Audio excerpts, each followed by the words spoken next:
Welcome to Springville, small town, quiet streets, most of the time. But today, not so quiet. It's the 73rd anniversary of Twing Win High School. Big stage, food stalls, games, and, as tradition goes, another school got invited to join the fun. This year, it's Springville High. Crowds of students are everywhere. Awkward introductions, long snack lines, kids running around with balloon swords. And in the middle of it all, 6 boys. Raven Rees, calm, sharp, the one who notices everything. Walter Rees, his younger brother. Talks fast, thinks faster, especially if there's a gadget in reach.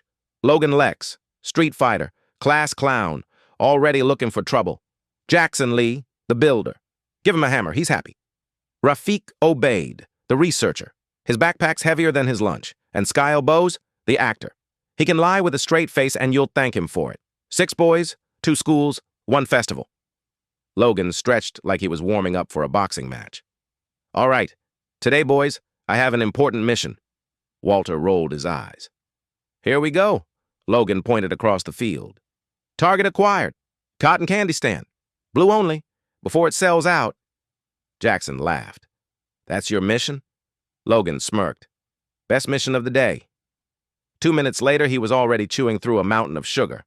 Walter groaned. Dude, you're gonna faceplant before lunch? Logan mumbled through a mouthful of fluff. Worth it. While Logan was busy wrecking his teeth, Raven wasn't watching the food stalls. His eyes drifted past the music tent, past the noise, toward the far edge of the campus. An old gate. Rusty. Supposedly locked. He nudged Jackson. Ever been back there? Jackson shook his head. That?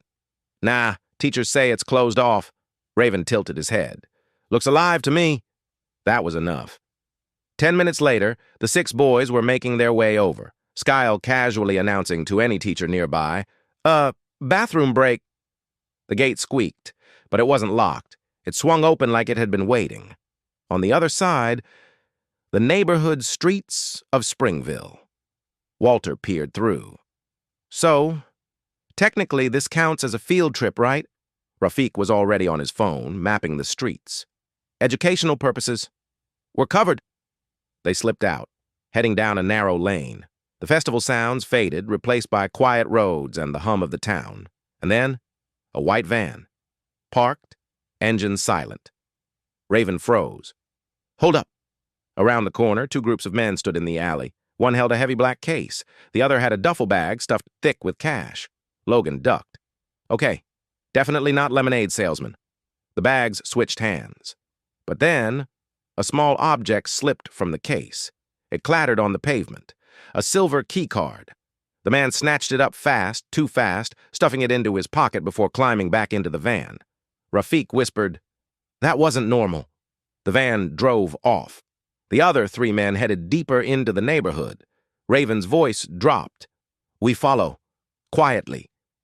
They trailed them through winding streets until houses thinned into trees. Springville forest. Leaves crunched underfoot. The air smelled of pine.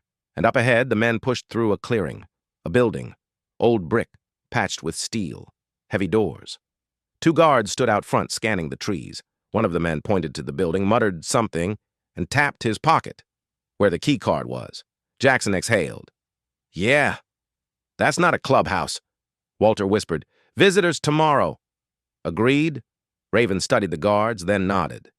Tomorrow. Logan grinned, licking the last sugar off his fingers. And next time, we bring snacks. The 6 boys turned back, slipping into the noise of the festival like nothing happened. But in their heads, one thought was the same. Something was happening in Springville.